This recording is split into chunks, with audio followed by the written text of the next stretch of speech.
I want to congratulate you and We the World on the 20th anniversary of 11 days of global unity. Together, you, me, and we can create a better world and have fun doing it.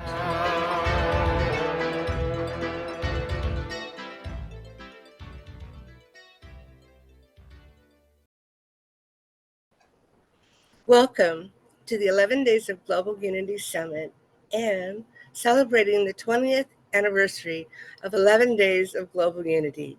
My name is Jana Larsen, and I am the Human Resources Director and a coordinator of the Economic Justice Campaign of We the World, as well as many other things for We the World. Today, I'm excited that we will be joined by Sande Hart and Joumana Rizk, who will be talking about women. For the full 11 days schedule, you can register for free by going to we.net, and you can see replays of the recordings. You can also make a contribution to support We the World by going to we.net, and we thank you. Today, and now, let's bring in my co host, Rick Ulfik.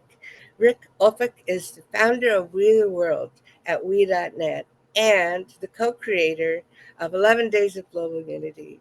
Welcome to the broadcast, Rick Ulfik. Thank you, Jana. And thank you all so much for joining us. Welcome to the annual 11 Days of Global Unity Summit, featuring visionary leaders and activists working for people and the planet and a world that works for all. Our summit panels on each of the 11 summit themes range from unity to environment to human rights, freedom, and peace. I and we are deeply grateful that you are helping us to celebrate the 20th anniversary of 11 Days of Global Unity. Before we bring on our extraordinary speakers, I want to acknowledge some of our amazing partners who we support and collaborate with during 11 Days of Global Unity and all year round.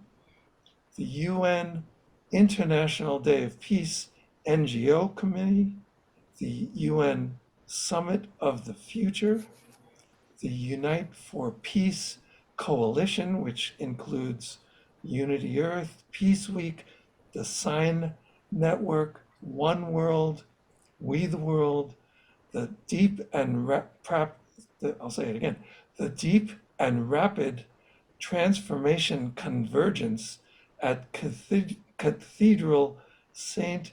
John the Divine, Pause the World in Times Square, and Pace e Bene Nonviolence Campaign and March. What an amazing movement representing literally millions of people working to achieve global unity. Can you imagine that?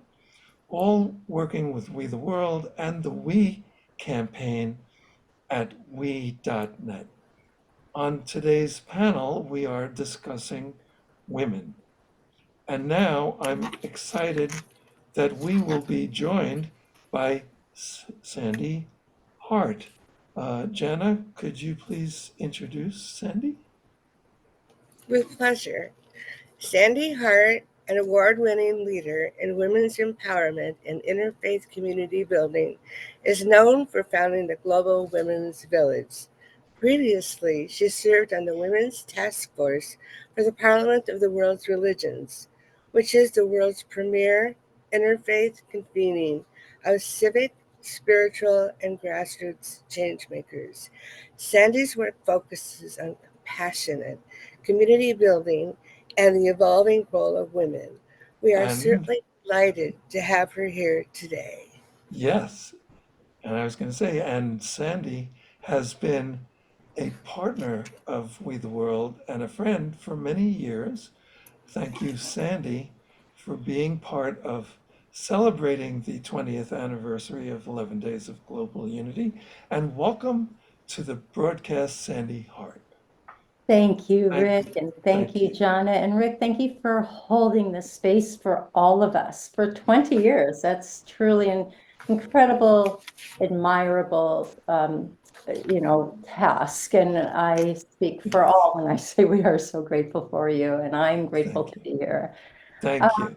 yeah. So I have a couple of Oh, things I wanted to bring up, um, just in terms of where we are as a society and what's happening in general. I wanted to bring. I mean, for me and many are concerned about the growth of misogyny in our society, especially regarding Kamala Harris and the U.S. presidential election, right? So um, people are worried about the state of democracy in the U.S., seeing the rollback of the rights of women to make their own health decisions about their bodies, even though a vast majority of people support women's autonomy. On the other hand, we are seeing the rise of the feminine. Women are achieving new society-wide recognition as political leaders, but business leaders and peacemakers. So we have these two tendencies, what do you think about that? And, uh, you know, is this part of the human uh, condition that we have this duality of humans, or can we just begin to ex, expand our movement towards a culture of peace and maybe we consciousness? What do you think? yeah. I think it's both. It is the human condition to fall into old patterns. And yet we also have the condition of ability to advance and change and evolve. So I really appreciate how you frame this conversation. I want to go back to when I first heard the Dalai Lama statement, the world will be healed by Western women. When I first heard that, I was immediately concerned. It comes on good authority. What he meant was that Western women have access, resource, and I'll add moxie. Uh, and yet, having paid attention to women's leadership for the past 2 decades, including my own, I suspect that I was concerned that that would be received as more of an ordination or a crowning than a clarion call to recognize our responsibility and clean up that which is preventing us from getting to that place where women can truly live into our innate power to heal the world, where we don't have to continue to have this conversation. Since hearing that statement, I've been looking at the status of women's leadership like a well woman check. So again, I love this question. And that is actually why it was determined that when it was time for Sarah to transition into our next stage of being, what was that looking like after 22 years?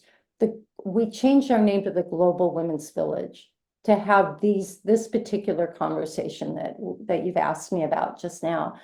And so we go all the way back to the agrarian age, through the invention of the alphabet, through the burning times, which really cemented in some really heavy trauma that we are still reckoning with today, even the most aware of us. And that comes through, and then we go into the suffragist movement, and of course into our modern history of advancements and women's leadership.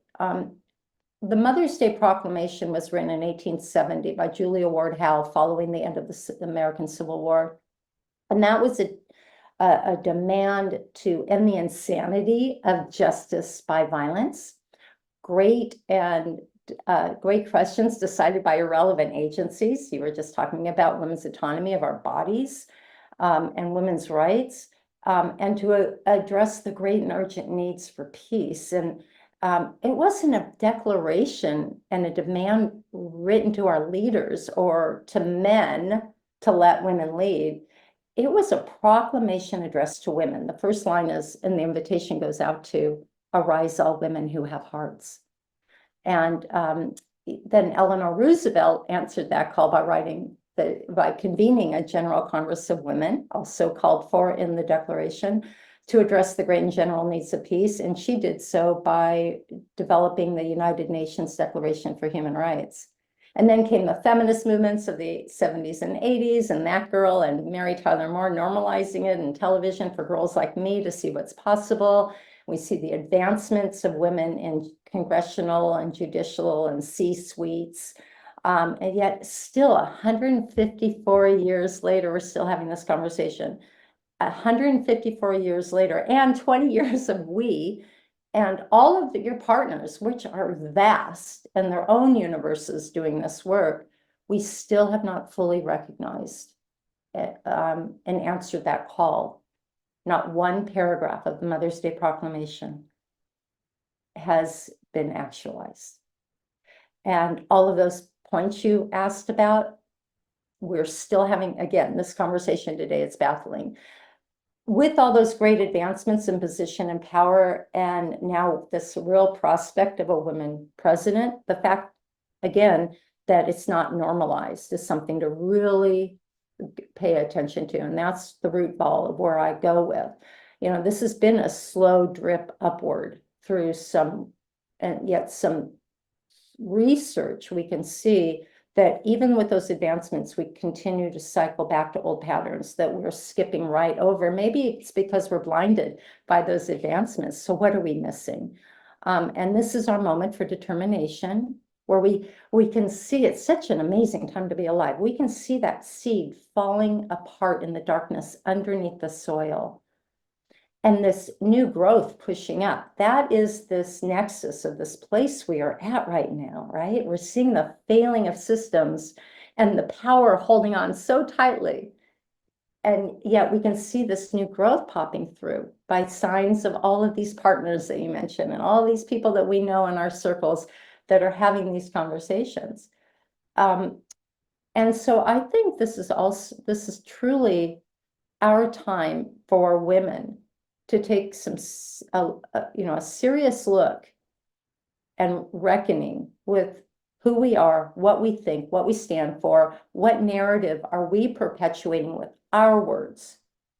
And I think a lot of it has to do with dealing with our trauma, even the most advanced thinking of us and aware of us.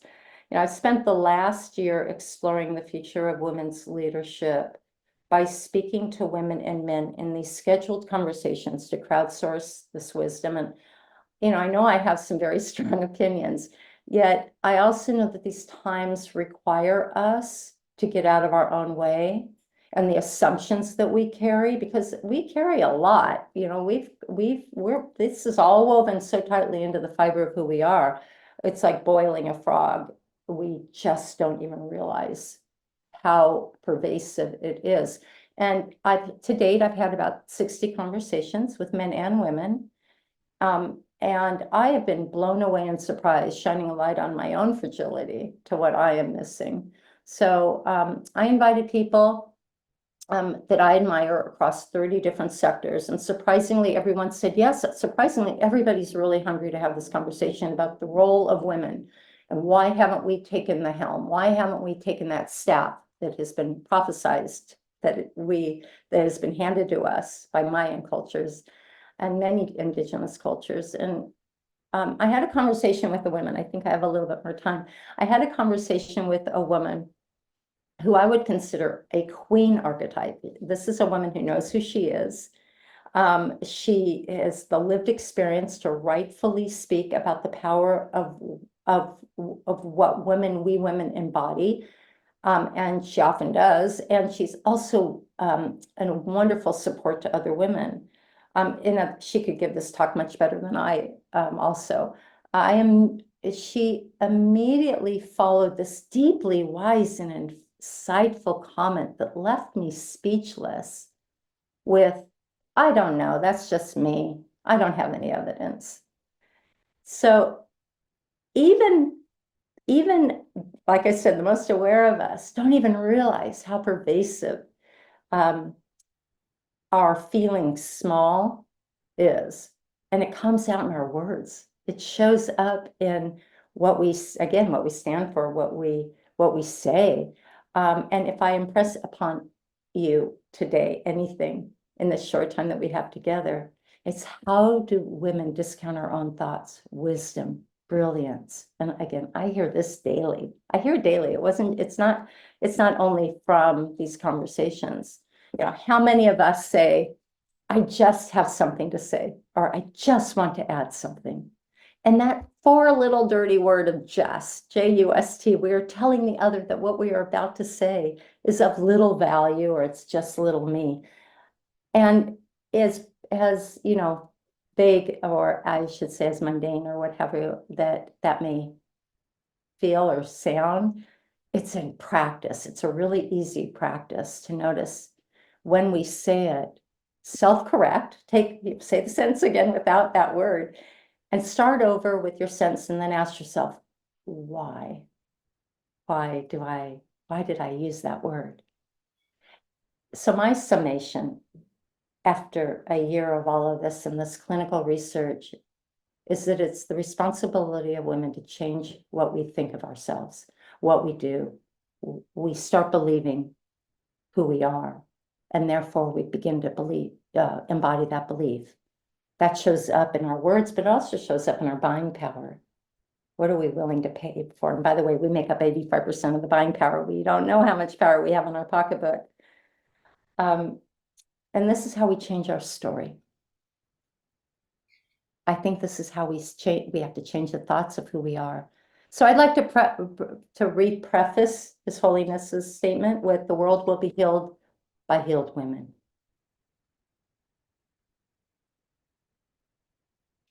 Thank you. That's great. And I was thinking, Stockholm syndrome, where the people who are oppressed and captured become indoctrinated.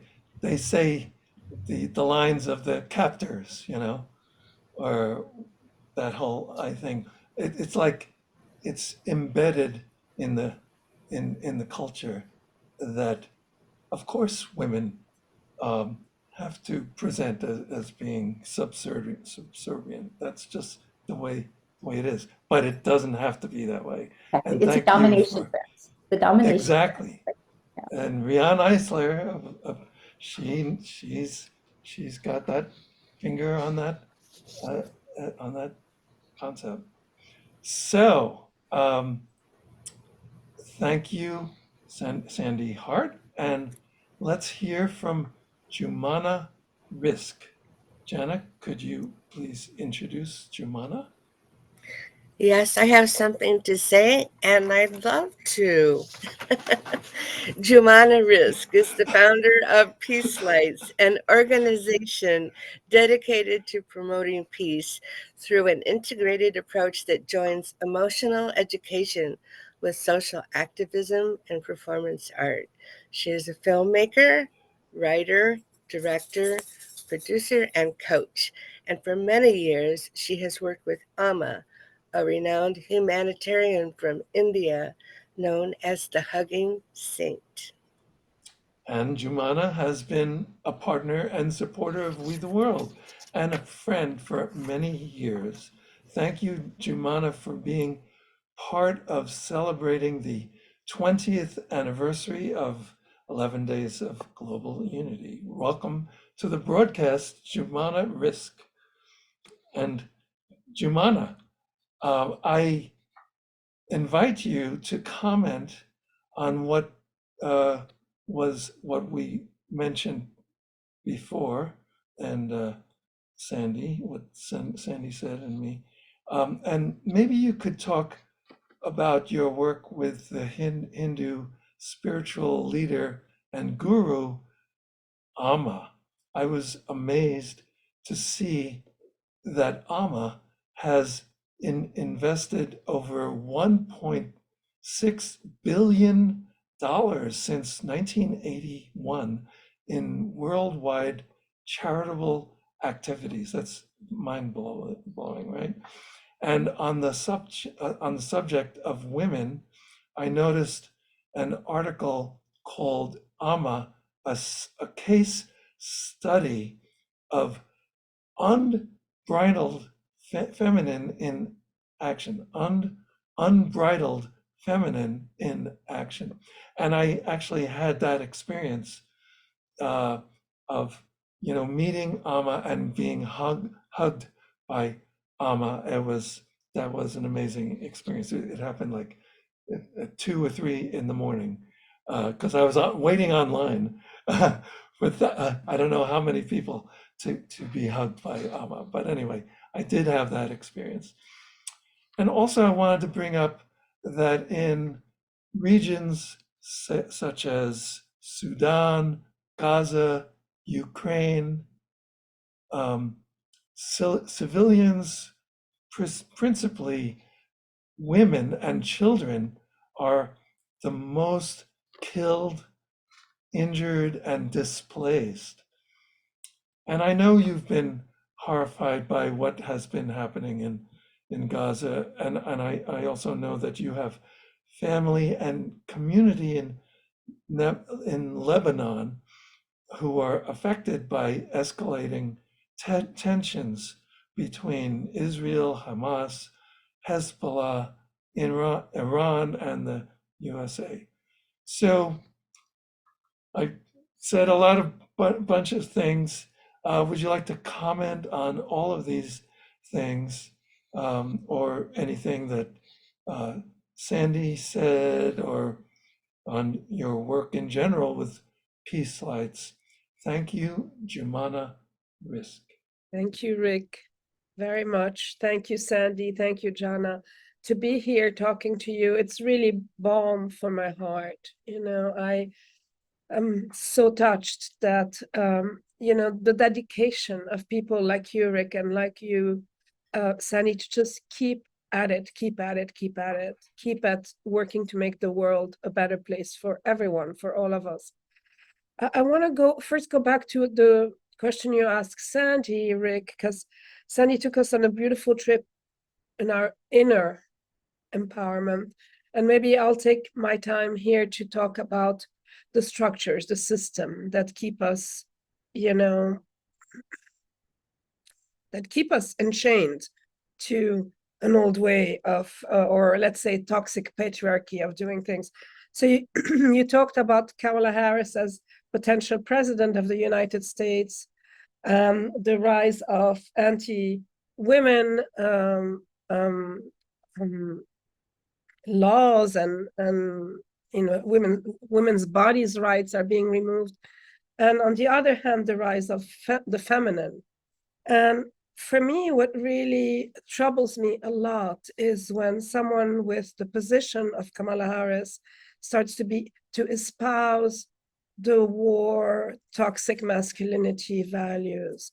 And to hear a woman like her, who, is known now as a mama, and she expresses compassion, she has feminine caring, feminine love in her way of living, but then she gets into her political speech and she says, I'm going to build the most lethal army in the world. And that just broke my heart, because when women get in power through toxic masculinity values, and I repeat saying toxic because there's positive masculinity, and we see you, Rick, leading this movement that espouses feminine and masculine values in the most beautiful way. But when women get in power and then to make it, let's say, or to survive or whatever, I don't know the reasons, start to embody toxic masculinity, that's when I get heartbroken, heartbroken. And politics is a very complicated, tricky thing. I was not politicized until very recently because I thought that, as long as we do our inner work and each of us is empowered, then we can break through this glass ceiling or whatever glass bubble that we're in. But then, then October 7th happened, and then October 8th, and every day after that. And you cannot break through when there's war, when there's domination, when there's oppression. You just cannot. Or if you can, it's going to take a really long time and cost a lot of lives. And so, I'm from Lebanon, as you mentioned, Rick, and Lebanon and Palestine are neighbor countries, and we share a lot of culture. And I've watched over the years with great excitement and pride the rise of the Palestinian women, the rise of the Palestinian University, women becoming doctors, becoming lawyers, becoming engineers, becoming, a lot of doctors and a lot of journalists, all of that. And then the war, starts, and the bombardment starts, and the starving starts, and they just like reduced women and men and children, everybody, to just bare survival. So I am now at a point, I know this has been going on forever, but for me, just because of the geographical proximity, my eyes got opened recently to the extreme danger of this war industrial complex, which in the US, and I am an American citizen, I chose to live here as a young girl. Out of college, I chose to become an American because I believe in American values. But then I sit here and I see how the American political system has become hostage to the war industrial complex. Republicans, Democrats, everybody, it seems. And that is just so, I think that we, the people, have a duty and a right to speak against that and to rise against that. And I don't know how it's going to happen, but I know that eventually justice prevails everywhere. It's my opinion. I don't know how it's going to happen, but I think it's I see my role today as a woman and as an Arab woman to speak what I see, to speak to that. And my work with Amma has been a constant source of inspiration, because Amma has, in a very humble way, just broken all the systems. So she's a Hindu practitioner. Let's say it's very much part of Hindu tradition, and there has been no Hindu priests ordained as women, no swamis, for a very, very long time. She didn't ask anyone. In her center in India, she just ordained a whole bunch of women as Hindu priests, as swaminis. And she didn't ask, she just did it, and Amma is a person of action, not of words. And that's why, when people speak words of compassion, but their acts are of destruction and domination, that just, to me, that's the worst to me. And so Amma acts. And like you said, Rick, 1.6 billion since 1981. And it's hard to track the charitable activities of Amma because they're so multiple. They're spontaneous. They're not standardized. They're not hierarchical. They're more like a rhizome. Riane Eisler talks about the feminine rhizome, the rhizome, which is a feminine system. That's how it is with Amma. People go there, they see her, they get hugged by her, and they get inspired to do things. And so tracking has been difficult, but they're really made progress in that. And now on the Amma website, there is this number 1.68 billion, which is hard tracked from 1981 to 2021.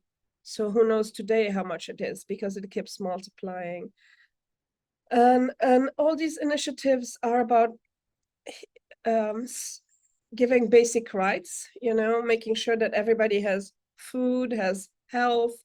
I was visiting her center in India a few years ago, and I went up in the mountains with one of the coordinators. They have an ambulatory hospital to go into the indigenous populations, which are completely unable to go to a center. So they just go there to administer medication and medicine and bring them to the center of the hospital if they can. So from just the ability and the willingness to act in caretaking and love and bringing people together. What's my time like?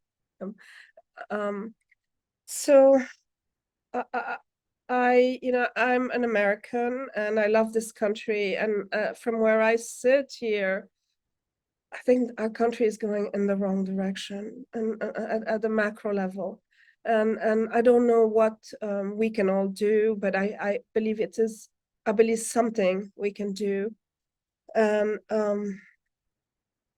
yeah, it's just heartbreaking to see the impact of this country on other nations, to see what's happening now in Palestine, all with the US weapons, and it's just heartbreaking. And we have a duty to speak up. So thank you for this platform, Rick.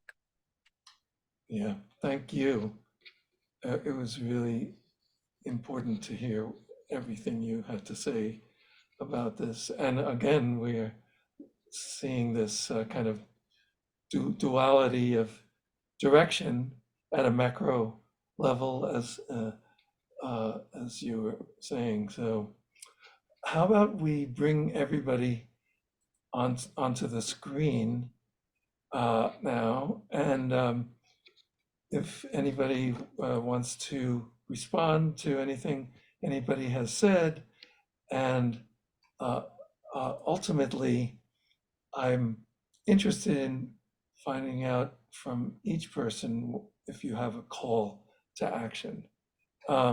So, Sandy, did you want to respond in any way to anything that Joumana said? Thank you. I do, Joumana. That was beautiful, and thank you for really balancing this conversation.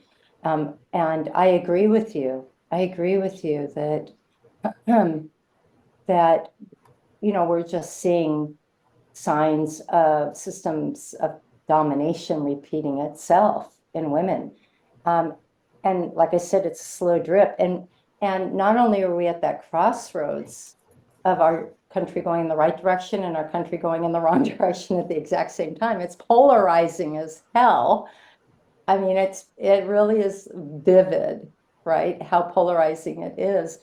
And yet, I'm not sure that if a candidate would stand up and say anything other than that, they might be laughed off the stage right now.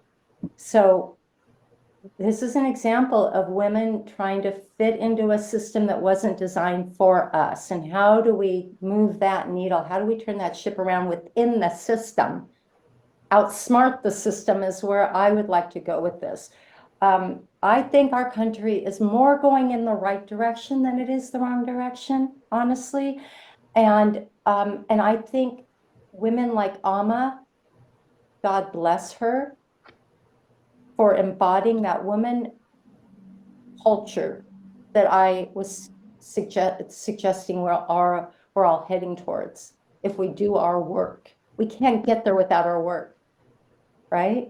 Because that was another thing that came up for me that just really rubbed me hard. Because at the same time, I'm hearing the Dalai Lama's statement about Western women healing the world, I'm watching women I admire on stage or reading their books and then being behind the curtain with them because of the work that I do and seeing the most unbecoming behavior. So I'm speaking of myself. I may sound judgy, but we got to get real here, right? Let's not waste any time, shall we not? Let's really pull this root ball out and go look at what it is. And this starts with us questioning ourselves. If every one of us realized we have a fraction of the potential Amma has within us, then we're democratizing this peaceful world. It is us. We don't need, we'll all be hugging. I don't mean to discount her and her what she has been gifted by God. I don't.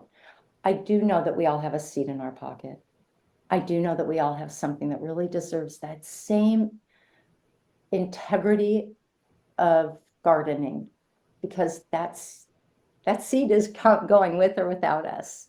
We are going to this unknown place that's calling us, with or without us. I want to be a midwife. I don't want to poison the water hole when I get there. So what can I do? And I just love that of everything that you said.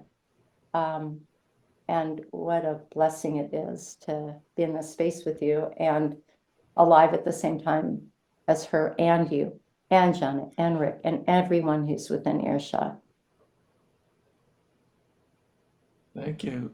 And Jana, did you want to comment on anything also? And then we'll go around and ask for a call to action. But go ahead, Jana. Anything you come to mind for you? Thank you, Rick. Well, as a woman, I certainly agree with everything that Joumana and Sande are saying and with what they're talking about, what they're noticing, their, the realizations and their fears, because I feel them too. And I think it kind of goes back to what we've talked about all the themes of global unity, being able to stand on their own, but they also overlap. And when we did have been thinking about interdependence, I think we have to realize that the loving women have to get together with the loving men, and together that is how we're going to make a difference, because there are men out there that do care and see the beauty of when the two spirits do work together to complement and make a difference. And so I think we strong women have to find those strong men and work together, and through We the World, and other ways of loving cooperation and collaboration. And um, I I I am a hopeful person. I think there are lots of good things happening, and I think there are lots of bad things happening. But I think it's human nature sometimes to focus on the bad things that are happening instead of the good things. So let's amplify and enhance the good things that are happening as we work together, and and we will make a difference, and we will be heard. Exactly. So, Jana, what's your call to action? Let's go reverse order. Go ahead, Jana. Well, work with people, and I'm not just saying women. I'm saying people like Joumana and Sande and all our partners who are making a difference.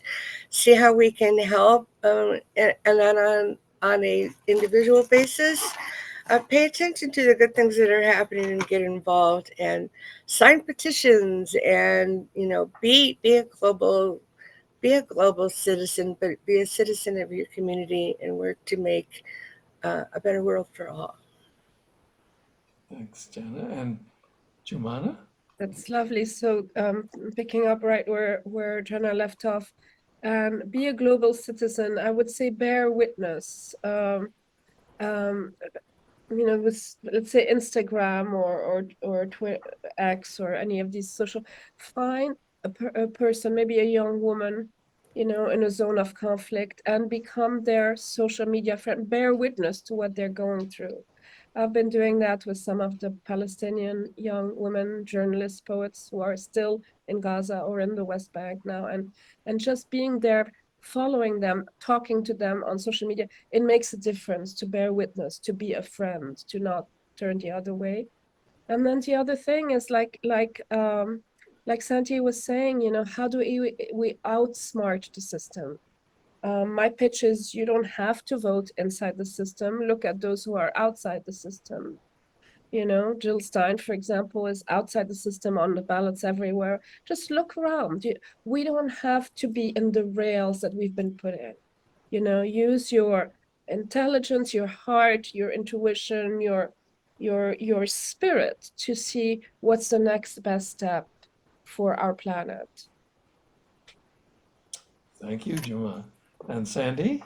Yeah, all of that. I could not agree more. And pay attention. Pay attention, like Joumana says, bear witness and realize that what we're looking at is part of the resistance, which is a sign that we are advancing, that we are becoming aware. Practice our awareness. We do that through our words. Start with the simple word just, J-U-S-T. There's a really good call to action. Pay attention to how often you use that word. You'll be surprised at how that builds capacity of awareness of everything. Suddenly you'll start noticing new cracks in the sidewalk and more synchronicities and questioning assumptions. It's amazing. That's a gateway practice to opening up our field of consciousness. Pay attention to one thing we do every day, and that I would suggest stop using the word J-U-S-T, unless you mean justice. Of course, use that wildly or timeful. But for what it's worth, that's a really important thing. And also, we have to practice care for ourselves, because careful how often we pay attention to the negative, how much we are being led right into the heart of the domination trance, right? We have to be careful not to buy into that. And like Joumana said, pull ourselves out. And Jana, find our tribe, find our loving community. That's how I have evidence. That's my evidence right there, that we are in a really sweet spot right now. It's a great time to be alive, because this is our moment of choice. So let's go there with our tribe. Yeah. And Yeah. find them all at we.net. Thank you. Right. And it's funny that you talk about uh, excising a word like just from the usage, and I agree with that. And I once worked with a life coach. I know it's hard to believe. I hardly ever do that, but a few years ago I did that for about 6 months, and it was fun. It was great. And one of the things he said was, stop using the word but. And I did. I stopped. So I just took it out of my vocabulary. But it's an interesting idea. Did you replace it with and? Sometimes, yes, yes, and yes.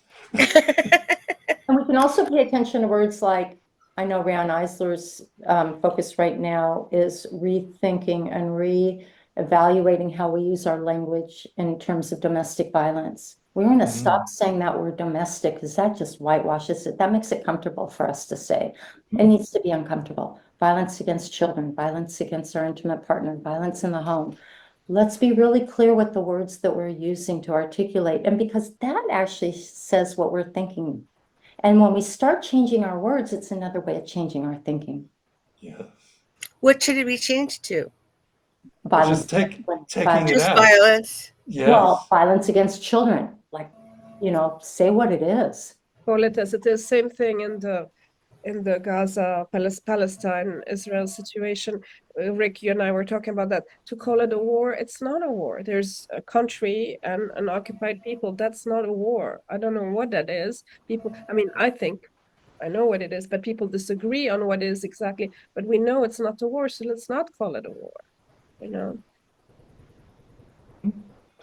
So, in terms of a call to action, I would say, one of the things we've developed with We the World, which came out of 11 Days of Global Unity, is the 11 campaigns. So they were actually designed with the launch partners in. We had like an extensive meeting, conference call, where we kind of narrowed down 11 themes and 11 campaigns that together represent what we think is a blueprint for global transformation. So it goes from unity and interdependence to environment and economic justice, health, children and youth, women, human rights, freedom, disarmament, and peace. So it's very comprehensive, and it's a great way to see what you might be interested in making it in a different and making a difference in one of those pathways, basically. And then ultimately, whichever pathway you choose, the idea is that it will be contributing to the whole and we consciousness and ultimately the common good. So that's my, yeah, thank you. So, Jana, do you want to take us home with you? Well, thank you all so much for what you are doing in the world. This has really been amazing. And thank all of you for watching this and for being a part of the 20th anniversary of 11 Days of Global Unity. And please go to we.net to get involved and even make a contribution if you want. Rick? Okay. So this has been a really wonderful, powerful, and amazing conversation for me, and I think for everyone watching this. So thank you for being part of the 11 Days of Global Unity 20th Anniversary Summit. And like I always do, maybe all of us are doing these days, um, it's all about we, the W. So let's go from being a me society, the M, to a we society. And that's why we launched we.net. So together we can create a world that works for all. So thank you so much. I love you all. Thank you. Thank you so much, Rick, Jana. Thank you.